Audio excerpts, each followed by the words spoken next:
திராவிட முன்னேற்ற கழகம் தளபதி மு.க. ஸ்டாலின் தலைமையில் எப்படி 1.0 ஓடியதோ அதை போல 2.0வும் லோடாகி கொண்டு இருக்கிறது, டெலிவரிக்கு தயாராகி கொண்டிருக்கிறது. அவங்க யாரோ பேசுகிறாங்கன்னு சொல்கிறீங்க. என்னை பொறுத்த வரைக்கும் இதுக்கு நாம் பதில் சொல்கிறத விட ஒரு 100 ஆண்டு காலம் பத்திரிகை உலகத்தில் கோலோச்சி வருகிற ஜூனியர் வந்தார்.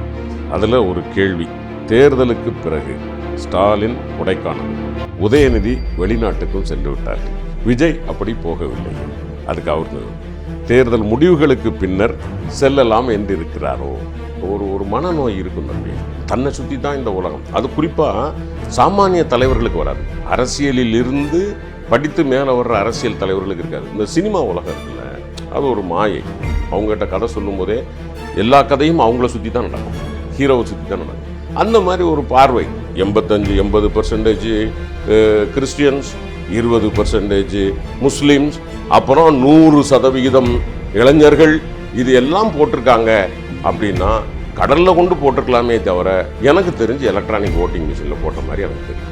ஒருவேளை அவனுங்க அந்த ஜனநாயகனுக்கு பிறகு ஏதாவது ஒரு படம் தேர்தல் 26ன்னு எடுத்தால் அதில் போய் போடுறாங்களான்னு எனக்கு தெரியாது.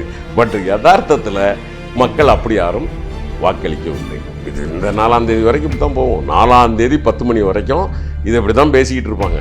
அதுலேயும் 1-2 ஓட்டு முன்ன பின்ன கொஞ்சம் இந்த போஸ்டல் ஓட்டில் வாங்கிட்டான்னு வச்சுக்கோங்க, உடனே சென்னை பல்கலைக்கழகத்தில் பதவி ஏற்கிறாருன்னு கூட அடிப்பாங்க நம்ம மீடியாக்காரங்க.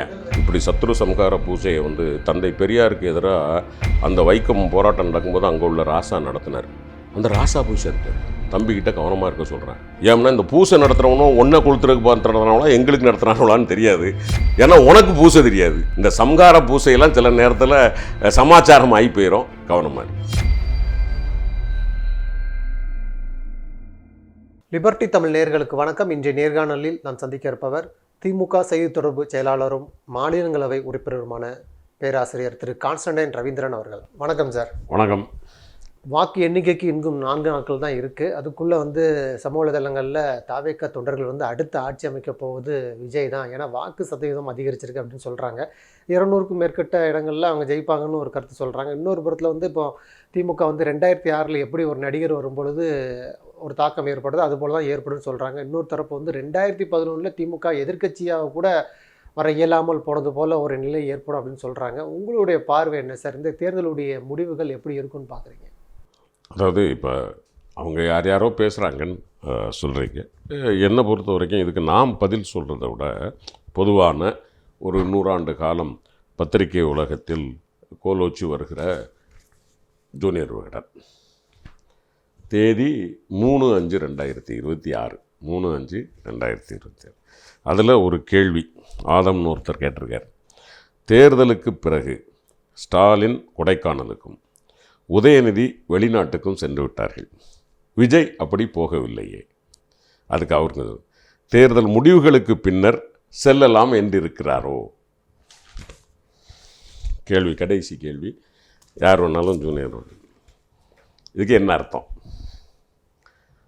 அவங்க முதல்வர் மு.க. ஸ்டாலினும் துணை முதல்வரும் இப்போ ஓய்வுக்கு போயிருக்காங்க. ரிசல்ட் வந்தக்கப்புறம் அவங்க பழையபடி உழைக்க ஆரம்பிக்கணும். இப்போ இங்கே சுற்றிட்டு இருக்கிற விஜய் ஓய்வெடுக்க போவார். இதுதான் பத்திரிகையினுடைய கமெண்ட். இதுதான் நான் பொதுமக்களுக்கு சொல்ல வேண்டிய தகவல். இதுதான் நடக்கும். அதாவது ஒரு ஆசை இருக்கும். முதல் முறை தேர்தலை சந்திக்கிறவங்க, அதுலேயும் கொஞ்சம் சின்ன பிள்ளைங்க அதிகமாக. உங்களுக்கு ஞாபகம் இருக்கா, 2016 சீமான் ஆட்சியை பிடிச்சிருவாரெல்லாம் ஒரு போக்கு போச்சு இருக்கா இல்லையா?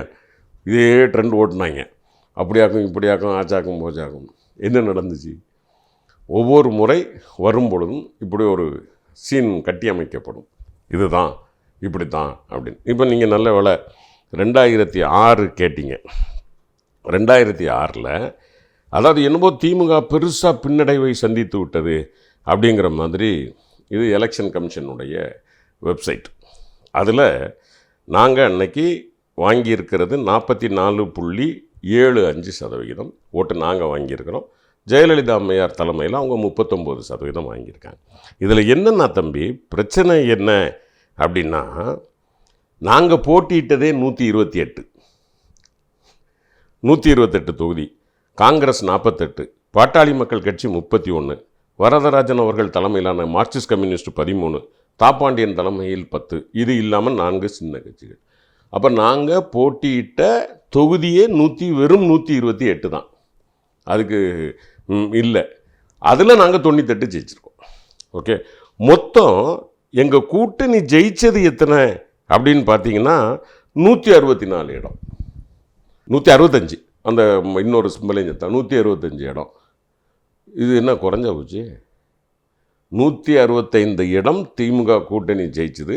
69 இடம் உங்களுக்கு ஞாபகம் இருக்கும்னு நினைக்கிறேன். 69 ஜெயலலிதா அம்மையார் அவங்க கூட்டணி ஜெயிச்சுது. யார் ஆட்சியில் உட்கார்ந்தா? அதாவது நாங்கள் போட்டியிட்ட இடத்துல 80%, 75% ஜெயிச்சிடணும். எங்களுடைய சிம்பல் 128 நாங்கள் போட்டி போடுறோம், அதில் 98 நாங்கள் ஜெயிக்கிறோம் அப்படின்னா அப்ராக்சிமேட்லி 75ன்னு வச்சுக்கோங்களேன். இன்னைக்கு இவங்க சொல்கிற கருத்தின்படி ஒருவேளை அதுதான் திரும்பும் என்றால் அதே 75% போட்டால் நாங்கள் உதயசூரியனில் போட்டி போடுகிற இடமே 164. 75%னா எவ்வளோ வரும்? 100க்கு 75, 65க்கு 4ல் 3 பகுதி பார்த்தீங்கன்னா ஏறத்தாழ 48 இடம். அப்போ கரெக்டாக பாருங்கள், நாங்கள் ஆட்சி அமைக்கிறதுக்கு தனிப்பட்ட முறையிலே நாங்கள் ஆட்சிக்கு வந்து விடுவோம். அப்போ அவங்க சொல்கிறதுல ஒன்றும் தப்பு இல்லையே. பெரும்பான்மை வராது திமுகவுக்கு. அது போல் அப்போ இருக்க சூழல் வேற, பெரும்பான்மை வரலாம் ஆட்சியில் இருந்தாங்க. இப்போ ஏற்கனவே காங்கிரஸ் சோலிங்க அவர் சொல்கிறாரு. அதைத்தான் நான் என்ன சொல்லுவேன், காங்கிரஸ் நம்ம ஹைப்பாத்தட்டிக்கலாக பேசுகிறது வேற தம்பி. ரியாலிட்டி ஃபேக்ட் என்ன? இதுதானே எலெக்ஷன் கமிஷன் ஆஃப் இந்தியாவில் இருக்கிறது தானே இது. ரிசல்ட் இப்படி தானே இருந்திருக்கு. 75% பெர்ஃபார்மன்ஸ் இருந்திருக்கு. அவங்க சொல்கிற இடத்துக்கே வரேன். நான் இதை விட கூடுதலாக வருவோம் என்பது வேறு விஷயம். ஆனால் அவர்கள் சொல்லுகிற 128க்கு 98 என்றால் ஓகே, 164க்கு எவ்வளவு? சாதாரணமாக 1ஆம் கிளாஸ் 2ஆம் கிளாஸ் பிள்ளைகள் கூட்டல் குளித்தல் கணக்கு கூட்டுற பிள்ளைகள் சொல்லிடுமே எத்தனை வரும் அப்படின்னு. வேற என்ன? அவங்க சொல்கிறதே நான் வச்சுக்கிறேன். நான் என்னுடைய அறிவுக்கோ இல்லை என்னுடைய இயக்கத்திற்காக எனக்குள் இருக்கிற எண்ணத்தையோ நான் சொல்லலை, உங்கள் எண்ணத்துக்கே வரேன். 2006, 2011 இப்போ நீங்கள் அடுத்தது கேள்வி கேட்டீங்க. 2011 நீங்க சொல்கிறீங்க, சரியா? அந்த நிலை தான் ஏற்பட வாய்ப்பு இருக்குன்றாங்க. 3ஆவது இடத்துக்கு தள்ளப்படும் திமுக அப்படின்னு சொல்கிறாங்கல்ல. 2011 இப்படி சொல்கிறவங்களுக்கெல்லாம் தேர்தல் அறிவு இருக்கா? அன்னைக்கு ஆளும் கட்சியாக இருந்த நாங்கள் தனியே போட்டி போடுறோம், ரைட்? நாங்களும் காங்கிரஸ். அன்னைக்கு கேப்டன் தலைமையிலான தேமுதிகவும் அதிமுகவும் சேர்ந்து போட்டி போடுறது. இன்றைக்கி அப்படி ஒரு நிலைமை இங்கே இருக்கா? வருங்கிறாங்க. எப்படி வரும்னு கேட்குறாங்க. எனக்கு புரியல. நான் என்ன கேட்குறேன்பா, இப்போ ஒருவேளை அவங்க சொல்கிறபடி கேப்டன் இடத்துல விஜய் இருக்கிறார் அப்படின்னா, ஒருவேளை இந்த ரெண்டும் சேர்ந்து நின்று இருந்துச்சு அப்படின்னா கூட ஒரு ஒரு ஒரு லாஜிக்கா, ரைட்? அன்னைக்கு வந்து ஒரு எதிர்க்கட்சி ப்ளஸ் ஒரு நடிகர் அப்படிங்கிற முறையில் அப்படி போயிடுச்சு, அந்த மாதிரி போயிருங்களாம். இங்கே எதிர்க்கட்சியும் தனியாக நிற்கிது, நடிகரும் தனியானா அப்புறம் திமுக தானாக அடிச்சுட்டு வர்றோம்ல. இதை ஏன் பேச மாட்டாங்கிறாங்க? நீங்கள் உங்கள் விருப்பங்களை பேசுகிறதுக்கெல்லாம் நான் பதில் சொல்ல விரும்பலை. ஃபேக்ட் என்ன, லாஜிக் என்ன, அதில் நான் அதை தான் சொன்னேன். ஜூனியர் விகடன் தெளிவாக சொல்லிட்டாங்க, தேர்தலுக்கு பிறகு அவர் உட்காந்து வேலை பார்க்கணும், அதனால் இப்போ ரெஸ்ட் எடுத்துகிட்டு வராரு. இவர் தேர்தலுக்கு பிறகு போய் ரெஸ்ட் எடுக்க வேண்டியதான், ஃபாரின் போக வேண்டியதான் அப்படின்னு சொல்லியிருக்காங்க. தப்பு இல்லையா? அவங்க அந்த அளவுக்கு ஒரு மூத்த பத்திரிக்கை ரொம்ப சாதாரணமாக கமெண்ட் அடிச்சிருமா என்ன? அதனால் இவர்கள் பேசிக்கொண்டிருக்கிறவர்கள் பேசிக்கொண்டிருக்கலாம். ஆனால் மே மாதம் 4ஆம் தேதி நாம் மீண்டும் சந்திப்போம். சந்திக்கிற போது யார் யாருக்கு என்னென்ன என்பதை நாட்டு மக்கள் கொடுத்த தீர்ப்பை நாம் பேசுவோம். இல்லை, ஆனால் விஜய் பிரிக்கக்கூடிய வாக்குகள் தானே இங்கே ஒரு கேள்விக்குறியாகுது. குறிப்பாக வந்து சிறுபான்மையினர் ஓட்டுகள், இஸ்லாமிய ஓட்டுகள், கிறிஸ்தவ ஓட்டுகள், பெண்களுடைய ஓட்டுகள், இளைஞர்களுடைய ஓட்டுகள், இது எல்லாமே திமுகவுக்கு ஒரு மிகப்பெரிய பாதகமாக மாறும். அதை வச்சு தானே ஒரு கணக்கு போடுறாங்க. விஜய் மீண்டும் ஆட்சி அமைப்பார், ஒரு அரசியல் மாயாஜாலம் நிகழ்ந்திருக்குன்னு விஜய் அறிக்கை கொடுக்குறாருல்ல. இருக்கலாம், அது ஒவ்வொருத்தரும் சொல்கிறது தானே தம்பி. நான் வந்ததுக்கு பிறகு தான் அவங்க சொல்கிறாங்களே, நாங்கள் வந்ததுக்கு பிறகு தான் திமுக கட்சியே வந்து சமூக நீதியை பேசிச்சுங்கிறாங்களே. இது வந்து ஒரு ஒரு மனநோய் இருக்கும் தம்பி. தன்னை சுற்றி தான் இந்த உலகம். அது குறிப்பாக சாமானிய தலைவர்களுக்கு வராது. அரசியலில் இருந்து படித்து மேலே வர்ற அரசியல் தலைவர்களுக்கு இருக்காது. இந்த சினிமா உலகம் இருக்குல்ல, அது ஒரு மாயை. அவங்ககிட்ட கதை சொல்லும் போதே எல்லா கதையும் அவங்கள சுற்றி தான் நடக்கும், ஹீரோவை சுற்றி தான் நடக்கும். அந்த மாதிரி ஒரு பார்வை, அது ஒரு மனநோய். நம்மளை சுற்றி தான் தமிழ்நாடு கவர்மெண்ட் அரசியலே நடக்குது அப்படின்னு. அதுக்கு அவருக்கு உரிமை இருக்குது. அதை நம்ம யாரும் தடுக்க முடியாது. அதுக்கு போய் நம்ம போய் மருத்துவம் பார்க்க முடியாது. அது நமக்கு தேவையில்லை. ரைட். இப்போ இன்றைக்கி சூழ்நிலையில் தமிழ்நாட்டில் இப்போ நீங்கள் கேட்டீங்க ஒரு கேள்வி, இளைஞர்கள் பின்னாடி இருக்கிறாங்க, தாய்மார்கள்ட்ட ஆதரவு இருக்குது. ஒரு யதார்த்தமான இடத்துக்கு வருவோம் தம்பி. ரொம்ப அதாவது ரொம்ப ஒரு பெருந்தன்மையோட ஒரு magnanimity and with the generosity and most to the extreme லெவலில் வச்சுக்கிட்டோம்னா, எலெக்ஷன் கமிஷன் என்ன சொல்லியிருக்கு அப்படின்னா 18 வயசுலேருந்து 30 வயசுக்குள்ளே இது கம்ப்ளீட் யூத் ஃபோர்ஸ். தமிழ்நாட்டில் 18 வயசுலேருந்து 30 வயசுக்குள்ளே 1,05,00,000 பேர் வாக்காளர்கள். சரிதானே? இப்போது ஆவரேஜ் வாக்காளர்கள் இது வந்து எவ்வளோ சொல்லியிருக்காங்க? 85 டர்ன் அவுட் சொல்லியிருக்காங்க. ஓகே, இப்போ 85% அப்படின்னு நம்ம வச்சுக்கிட்டோம் அப்படின்னா இந்த 1,05,00,000 85 லட்சம் ப்ளஸ் அந்த 5ல் ஒரு 2 போட்டோன்னா 87 லட்சம் பேர் வாக்களிச்சிருக்காங்க. நான் ரொம்ப மனசு வந்து சொல்கிறேன், ரொம்ப எகத்தாளமாகவே கணக்கு போடுறோம். இந்த 87 லட்சமும் ஒரு ஓட்டு கூட மற்ற கட்சிக்கு கிடையாது, விஜய்க்கே விழுந்துருச்சியா? இந்த 87 லட்சமும் விஜய்க்கே விழுந்துருச்சு, வேறு எந்த கட்சிக்கும் போடல. வச்சுக்கோமா ஒரு கணக்கு. இந்த 87 லட்சம் டிவைட் பை 234 எவ்வளவு? 35 to 40,000. இதில் எந்த தொகுதியில் ஜெயிக்க முடியும்? எல்லா தொகுதியிலையும் 85% போலா இருக்குது. மினிமம் ஓட்டு இருக்கிறது 1,80,000 தொகுதி, துறைமுகம் தொகுதி. கரெக்டாக? அப்போ எல்லாமே 2 லட்சத்துக்கு மேலே இருக்குது. அப்போ சராசரியாக இப்போ அந்த மினிமம் தொகுதியை பார்த்தோம்னாவே 1,80,000 ஓட்டுக்கு 85% போலா இருந்தால், ரைட், எவ்வளோ போலா இருக்குது? 1,50,000 மேலே போலா இருக்குது. ஓகே, இப்போ இந்த 1,50,000 நீங்கள் ஒரு தொகுதியை பிடிக்கணும் அப்படின்னா 3ம் சமமாக இருந்தால் 53,000 ஓட்டை பிடிக்கணும். ரைட். இந்த 3ம் நான் சொல்கிறது அதிமுகவும் சமம், விஜயும் சமம், திமுகவும் சமம் என்று ஒரு கற்பனையில் கூட கதையில் கூட எழுத முடியாத ஒரு கற்பனையை வச்சுக்கிட்டால் கூட நீங்கள் 53,000 ஓட்டு வாங்கினா தான் நீங்கள் ஜெயிக்க முடியும்.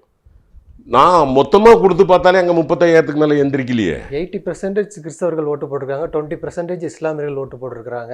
அதாவது இப்போ நீங்கள் சொல்கிறபடின்னா 80% கிறிஸ்டியன்ஸ், 20% முஸ்லீம்ஸ், அப்புறம் 100% இளைஞர்கள், இது எல்லாம் போட்டிருக்காங்க. அப்படின்னா கடலில் கொண்டு போட்டிருக்கலாமே தவிர எனக்கு தெரிஞ்சு எலக்ட்ரானிக் ஓட்டிங் மிஷினில் போட்ட மாதிரி எனக்கு தெரியல. நான் தேர்தலை பார்த்தவன். ரைட். 3 மாவட்டம் சொல்லப்போனால். ஓகே, 6, 6, 12, 12, 8, 20 தொகுதி பார்த்தேன். எந்த தொகுதியிலையும் நீங்கள் சொல்கிற மாதிரி மொத்தமாக போய் போட்ட மாதிரி எனக்கு தெரியல. ஒருவேளை அவனுங்க அந்த ஜனநாயகனுக்கு பிறகு ஏதாவது ஒரு படம் தேர்தல் 26ன்னு எடுத்தால் அதில் போய் போடுறாங்களான்னு எனக்கு தெரியாது. பட் யதார்த்தத்தில் மக்கள் அப்படி யாரும் வாக்களிக்கவில்லை. ரைட். அதனால் இது இந்த 4ஆம் தேதி வரைக்கும் இப்படி தான் போகும். 4ஆம் தேதி 10 மணி வரைக்கும் இது இப்படி தான் பேசிக்கிட்டு இருப்பாங்க. அதுலேயும் 1-2 ஓட்டு முன்ன பின்ன கொஞ்சம் இந்த போஸ்டல் ஓட்டில் வாங்கிட்டான்னு வச்சுக்கோங்க, உடனே சென்னை பல்கலைக்கழகத்தில் பதவி ஏற்கிறாருன்னு கூட அடிப்பாங்க நம்ம மீடியாக்காரங்க. முதல் வரிசையில் எடப்பாடிக்கும் ஸ்டாலின் அவர்களுக்கும் விட ஒதுக்குறாரு பதவி அப்படிங்கிறாங்க. ஒரு புறம் ஆஸ்திரேலியாவுக்கு டிக்கெட் போட்டிருக்கிறாரு மே 4ஆம் தேதின்னு சொல்கிறாங்க. இன்னொரு புறம் வந்து எதிரிகளை வீழ்த்துவதற்காக சத்ரு சம்ஹார பூஜைலாம் பண்ணியிருக்கிறாரு, ஆன்மீக பயணத்தை மேற்கொள்கிறாரு, ரொம்ப உறுதியாக இருக்கிறார்ல விஜய். எனக்கு பயம் வந்து விஜய்கிட்ட நான் சொல்கிறேன், இப்படி சத்ரு சம்ஹார பூஜையை வந்து தந்தை பெரியாருக்கு எதிராக அந்த வைக்கம் போராட்டம் நடக்கும்போது அங்கே உள்ள ராசா நடத்தினார். அந்த ராசா போய் சேர்ந்தார். தம்பிக்கிட்ட கவனமாக இருக்க சொல்கிறேன். ஏன்னா இந்த பூசை நடத்துகிறவனும் ஒன்றை கொளுத்துறதுக்கு நடத்துகிறாங்களா எங்களுக்கு நடத்துகிறாங்களான்னு தெரியாது. ஏன்னா உனக்கு பூசை தெரியாது, பூசை அவருக்கு தெரியாதுல்ல சார். உங்களுக்கு தெரியுமா? தம்பி விஜய்கிட்ட நான் தான் சொல்லுவேன், நீண்ட ஆயுளோடு நீ இருக்கணும்னு நினைக்கிறம்பா. இந்த சம்ஹார பூசையெல்லாம் சில நேரத்தில் சமாச்சாரம் ஆகி போயிடும், கவனமாக இருக்கு. இல்லை, ஒரு புறம் வந்து இப்போ திமுக தான் ஆட்சியை பிடிக்கும்னு ஒரு தரப்பு சொல்கிறாங்க, இன்னொரு தரப்பில் தாவேக்கா ஆட்சியை பிடிக்கும்னு சொல்கிறாங்க. இதில் அதிமுகங்கிற பேர் கொஞ்ச நாட்களாக வரவே இல்லை, டைம் லைன்லேயே வரலை. அது ஒரு மிகைப்படுத்தப்பட்ட ஒரு இதுவாக இருக்குன்னு சொல்கிறாங்க. அதிமுக என்ன ஆச்சு, பார்க்குவீங்க என்ன ஆச்சு, விஜய் பிரிக்கக்கூடிய ஓட்டுகள் அதிமுகவுடைய ஓட்டுகளா திமுக ஓட்டுகளா ஒரு கேள்வி இருக்கும் பொழுது திமுகவும் தாவேக்காவும் தான் டைம்லைனில் இருக்குது, எப்படி பார்க்குறீங்க? இல்லை, இது வந்து ஒரு மீடியாவினுடைய ஃபோக்கஸ். களத்தில் வந்து தம்பி இன்னும் யதார்த்த அரசியலை புரிந்து கொள்ளாதவர்கள் பேசுகிற பேச்சு. இப்போவும் நான் சொல்கிறேன், நம்ம ஊர் கிராமங்கள் இருக்குல்ல தம்பி, அங்கே வந்து திமுக அதிமுகங்கிறது கட்சி கொள்கை அடிப்படையில் கிடையாது. எழுதி வச்சுக்கோ. பாதி ஊரில் எப்படின்னா எல்லா பஞ்சாயத்துலேயும் நம்பர் 1 பணக்காரன் ஒருத்தன் இருப்பான், நம்பர் 2 பணக்காரன் ஒருத்தன் இருப்பான். எல்லா ஊர்லேயும் நம்பர் 1 ஒருத்தன் இருப்பான், நம்பர் 2 ஒருத்தன் இருப்பான். இவன் 2 பேரும் இந்த பஞ்சாயத்து தலைவர் ஆகிறதுக்கு ஒரு போட்டியில் உட்காந்துட்டு இருப்பான். ஓகே, இப்போ நம்பர் 1 திமுகனா சத்தியமாக 2வது உள்ளவன் அதிமுகவாக இருப்பான். அவனுக்கு அதிமுகவில் தலைவர் யார், கொள்கை இதெல்லாம் அவனுக்கு சம்மந்தம் கிடையாது. அவனுக்கு நம்பர் 1 இருக்கிற திமுகவை எதுக்கணும்னா அவன் யாராக இருக்கணும், அதிமுகவாக இருக்கணும். இப்படி தான் இந்த 55 வருஷம் 72க்கு பிறகான 77க்கு பிறகான அந்த 33 இந்த 26 58 வருஷ அரசியல் திமுக அதிமுக என்பது தத்துவார்த்தமாக பேசக்கூடிய 10% பேருக்காகத்தான். மீதி எல்லாருக்கும் அது அவனுடைய சொந்த ஈகோ இஷ்யூ. இன்னைக்கு நீங்கள் எந்த ஊருக்கு போங்க, அந்த ஊரில் போய் நீங்கள் திமுககாரர்னு கேட்டிங்கன்னா அவர் ஒரு பணக்காரராக இருப்பார், இல்லை அவர் ஒரு செல்வாக்கில் இருப்பார். அதே மாதிரி அதிமுககாரருக்குன்னு பார்த்தீங்கன்னா அவர் 2வது இடத்துல இருப்பார். இது எல்லா ஊர்லேயும் இருக்குது தம்பி. நான் இப்பவும் சொல்கிறேன், இந்த இதை உடைக்கணும் அப்படின்னா அவ்வளவு எளிதல்ல. எடப்பாடிக்கு ஓட்டு கொடுத்தா தெரியாது எனக்கு. அந்த கிராமத்தில் 2வது இடத்துல ஒருத்தன் ஒரு பணக்காரன் இருக்கான் பார், முதல் இடத்துல திமுககாரன், 2வது இடத்துல ஒருத்தன் எதிர்க்கு, இவனுக்குள்ள ஓட்டு அங்கே விடும். ஸோ அவ்வளோ சாதாரணமாக கடந்து போக முடியாது. எனக்கு தெரிஞ்சு ஒருவேளை அவங்களுடைய ஐடி விங் இதில் வந்து கொஞ்சம் ஃபெயிலியர் ஆகுதா என்னன்னு தெரியல. நம்மளை பொறுத்த வரைக்கும் டிஆர்பி ராஜா தம்பி அதனுடைய செயலாளர் அவர் எப்போவுமே கொஞ்சம் ஆக்டிவாக வச்சுருக்கார். ஸோ அடித்து ஆடுது. அதில் சின்ன பிள்ளைங்க இருக்கிறானுங்க, அவனுங்க பேசுகிறானுங்க. இன்னொன்று இடையில ஒன்று காணாமல் போயிடுச்சே, அதை விட்டிங்களப்பா. சரி ரைட், விட்டுருவோம். நீங்கள் தொடரலை, நான் தொடலை, விட்டுருவோம். ரைட். பட் சூழ்நிலை அதல்ல. கண்டிப்பாக எங்களுக்கு அடுத்த இடத்தில் அதிமுக தான். இதில் குறிப்பாக இப்போ இந்த சமூக வலைதளங்கள் முழுவதுமே இப்போ தாவேகா தொண்டர்கள் வந்து ஆட்சியை பிடிக்க போகிறோம் ரொம்ப உறுதியாக இருக்கிறாங்க. அதில் சில கருத்துக்கள் வந்து ரொம்ப அச்சமூட்டும் விதமாக இருக்குது. அதாவது ரொம்ப மனசுடைஞ்சு பேசுகிறாங்க, விஷத்தை வச்சு கொண்டுருவோம், நாங்கள் விஷம் குடிச்சிருவோம் அப்படின்னு சொல்கிறாங்க. ஒரு நீதிபதியே வெளிப்படையாக வந்து சொல்லிட்டாரு, வெற்றி தோல்வி சகஜம் தான், நீங்கள் வெற்றி பெற்றால் கொண்டாடுங்க, தோல்வி அடைஞ்சு அடுத்த தேர்தலுக்கு தயாராகுங்க அப்படின்னு சொல்கிறாங்க. ஆனால் விஜய் இது குறித்து எந்தவித கருத்தும் தெரிவிக்கல இது வரைக்கும். இந்த தேர்தல் முடிவுகள் அவங்களுக்கு என்ன மாதிரியான ஒரு தாக்கத்தை ஏற்படுத்தும், அடுத்த கட்டமாக எப்படி போகும்னு பார்க்குறீங்க? இல்லை, என்னை பொறுத்த வரைக்கும் விஜயினுடைய போக்கு ஒரு மனநோயாளியின் போக்கு அப்படிங்கிற விமர்சனம் தான் அதிகமாக இருக்குது. எனக்கு வந்து நான் இந்த மாதிரி விமர்சிக்கிறத நான் விரும்புகிறதில்லை. ஆனால் சமூக ஊடகங்களில் வரக்கூடியது வந்து ஒரு, ஏன்னா குழந்தைங்களை போய் இப்படி பண்ணுங்க, இல்லை நான் சாப்பிட மாட்டேன்னு அடம்பிடிங்க, இப்படிலாம் இதுக்கு சில பேர் சப்பக்கட்டு கட்டுறான். என்னென்னா பெண்கள், இப்போ எம்ஜிஆர் வந்து சத்துணவு போட்டப்போ அது ஒரு படம் இருக்கும், இந்த குழந்தைகளுக்கு சாப்பாடு ஊட்டுற மாதிரி. அது என்னென்னா அவர் சாப்பாடு போட்டார், மறைமுகமாக அது இண்டிகேஷன் வந்து ஒரு குழந்தைகளை அவர் பார்த்துக்கிட்டார் அப்படின்னு. அதே மாதிரி இப்போ தலைவர் இருக்காருன்னா தலைவர் குழந்தைகளுக்கு செஞ்சுருக்கிறாரு, காலை உணவு கொடுத்துருக்கிறாருன்னா இது போய் இன்ஸ்டிகேட் பண்ணுறதில்ல, செஞ்சதை சொல்கிறாங்க, மறைமுகமாக அதில் ஒரு செய்தி இருக்கலாம், அது வேற. ஆனால் இவர் பண்ணிக்கிட்டு இருக்க கூத்து இருக்குல்ல, நான் சாப்பிட மாட்டேன்னு சொல்லி நீங்கள் அடமுடிங்க அப்படின்னா இப்போ இப்போ இது என்ன சொல்ல வர்றாரு, இந்த மாதிரியான ஒரு தரித்திரமான ஒரு மனநிலையை இன்றைக்கு வரைக்கும் எலெக்ஷன் கமிஷனோ மூத்தவங்களோ யாருமே கண்டிக்கலையே. என்ன காரணம்? எவ்வளோ பெரிய கொடுமை அது. நாளைக்கு இப்போ உறுதியான ஒரு சூழல் ஜனநாயகத்தில் நம்ம பாசிட்டிவாகவும் பார்ப்போம், நெகட்டிவாகவும் பார்ப்போம். ரைட். நெகட்டிவானால் என்ன சூழல் ஆகும், சமூகம் என்ன நிலைமைக்கு போகும்? அப்போ இதை வந்து இந்த மாதிரிலாம் நம்ம பேசக்கூடாது, இந்த மாதிரிலாம் செய்யக்கூடாது அப்படின்னு சொல்ல வேண்டிய இடத்துல இப்போ நம்ம சொன்னால் அதை வந்து அப்படி எடுத்துக்க மாட்டாங்க. அப்போ அவர் தான் அதை சொல்லணும்.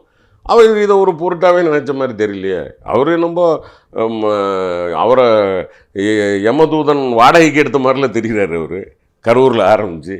எனக்கு அது ஒரு உண்மையிலே பெரும் வருத்தமாக இருக்குது. அதாவது சில சமயங்களில் வந்து நம்ம உணர்ச்சி வசப்படுறதோ, குழந்தைங்க வந்து அந்த ஏஜில் வந்து ஒரு அடோலசன்ட் ஏஜில் வந்து ஒரு தன்மை தெரியாமல் நடந்து கொள்வதோ நம்ம புரிஞ்சிக்க முடியுது. ஆனால் அதை தூண்டும் விதமாக இவர் நடந்து கொள்வதும், அதை அந்த வேகத்தை அல்லது அந்த மாதிரியான ஒரு மனோநிலையை குறைப்பதற்கான ஒன்றும் அவர்கிட்ட காணப்படலை. இதை நான் சொன்னதை விட யாரோ ஒரு சினிமாவில் இருந்து ஒருத்தர் வந்து சகோதரர் அஜித்தை கம்பேர் பண்ணி சொல்லியிருந்தாங்க, நான் பார்த்தேன். அதாவது அவர் வந்து ஒரு திருப்பதிக்குன்னு நினைக்கிறேன், ஏதோ வரிசையில் போகிறாரு, அப்போ அவங்க தலைன்னு சத்தம் போடுறாங்க, கூடாது இது கோயில் அப்படின்னு சொல்லி சொல்கிறாரு. அந்த மாதிரி அவர் வந்து ஒரு இதில் வச்சுருக்காரு. பட் இந்த மாதிரி எந்த இடத்துலையும் இவர் பேசின மாதிரி தெரியலன்னு பேசியிருந்தாங்க. பட் உள்ளுக்குள் ஒரு எனக்குமே ஒரு மனோபயம் என்னென்னா, அந்த 4ஆம் தேதி ரிசல்ட் அப்படிங்கிற இப்போ நமக்கு ஓரளவுக்கு தெரிகிறது. இந்த மாதிரியான ஒரு ரிசல்ட் வந்தால் இந்த மக்கள் என்ன ஆவாங்க, இவங்களை எப்படி வந்து நம்ம கன்வின்ஸ் பண்ண முடியும், எந்த மாதிரியாக அவங்கள காப்பாற்ற முடியும் அப்படிங்கிற பயம் இருக்கிறது. பார்ப்போம் சூழல் எப்படி வரும். இப்போ இறுதியாக சார், இப்போ திமுக பெரும்பான்மை பெறும்னு சொல்கிறீங்க. ஆனால் திமுக பெரும்பான்மை பெற வாய்ப்பு இருக்கா? பெரும்பான்மை பெறுறதை திமுக கூட்டணி கட்சிகளே விரும்பாது அப்படிங்கிற ஒரு கருத்தும் இருக்குது. ஏன்னா 2006 நீங்கள் சொன்னது போல் காங்கிரஸும் திமுகவும் அதிக இடங்களில் வெற்றி பெற்றாங்க. அந்த சூழல் இப்போ ஏற்பட்ட அதே போல் காங்கிரஸ் வந்து குடைச்சல் கொடுக்க தயாராக ரெடியாக இருக்கிறாங்க அப்படின்னு சொல்கிறாங்களே. அதனால் ஒரு பெரும்பான்மை பெற வாய்ப்பு இருக்கா? இல்லைனா 2006 தேர்தல் போல்? எனக்கு அதில் எல்லாம் டவுட்டே இல்லை. நம்ம பெரும்பான்மை பெறுவது என்பதில் எனக்கு எந்த டவுட்டும் இல்லை, எந்த சந்தேகமும் எனக்கு இல்லை. நான் களத்தை பார்த்த வரைக்கும், குறிப்பாக கொஞ்சம் எங்களுக்கு வீக்காக இருக்கிற ஒரு மாவட்டத்தை கூட நான் பார்த்தேன். அங்கேயும் கூட எங்களுக்கு வந்து இந்த முறை அப்படி ஒரு பின்னடைவு என்கிற சூழல் இல்லை. அதை தாண்டி ஒருவேளை ரைட், ஜனநாயகத்தில் நம்ம சொல்ல முடியாது, ஒருவேளை நமக்கு வந்து நம்ம ஒரு மைனாரிட்டி நம்பரில் வர்றோம் அப்படின்னு சொல்லி சொன்னால், தலைவர் என்ன முடிவெடுக்கிறாரோ தானே. அவங்க வந்து என்ன சொன்னாலும் சரி, அதாவது கூட்டணி ஆட்சி தான் அப்படிங்கிறதுக்கு வந்து கூடாது அப்படின்னு நம்ம சொல்கிறோம்னா அது எதுக்காக சொல்கிறோம்?